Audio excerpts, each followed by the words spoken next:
Russia అధ్యక్షుడు Putin తనకు భయపడతారని Ukraine అధ్యక్షుడు జెలెన్స్కీ డొనాల్డ్ ట్రంప్ నాకు తెలిపారు.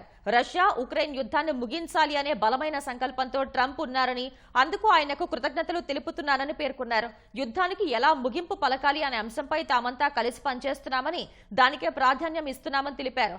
పారిస్ లో జరిగిన చర్చల్లో ఈ అంశాలపైనే దృష్టి కేంద్రీకరించామని వెల్లడించారు. రష్యా సైనిక సామర్థ్యాన్ని తగ్గించడం, వీలైనంత ఎక్కువ మంది ప్రాణాలను కాపాడటమే తమ లక్ష్యమని జెలెన్స్కీ చెప్పారు. పుతిన్ తనకు అమెరికాకు మాత్రమే భయపడతారని పేర్కొన్నారు. ఇతర దేశాలు సాధించలేని వాటిని సాధించే సామర్థ్యం అమెరికాకు ఉందని తమకు తెలుసని తెలిపారు. యుద్ధాన్ని ముగించడంలో ముందడుగు వేయాలంటే ఐక్యత అవసరమని జెలెన్స్కీ పేర్కొన్నారు. ఆదివారం ఉక్రెయిన్ అధ్యక్షుడు జెలెన్స్కీ, అమెరికా అధ్యక్షుడిగా ఎన్నికైన డొనాల్డ్ ట్రంప్ ఫ్రాన్స్ లో ఆ దేశ అధ్యక్షుడు ఇమాన్యుయల్ మేక్రాన్ తో త్రైపాక్షిక చర్చల్లో పాల్గొన్నారు. తాను అమెరికా అధ్యక్షుడినైతే రష్యా ఉక్రెయిన్ యుద్ధానికి 24 గంటల్లోనే ముగింపు పలుకుతానని ఇప్పటికే ట్రంప్ పలుమార్లు పేర్కొన్నారు.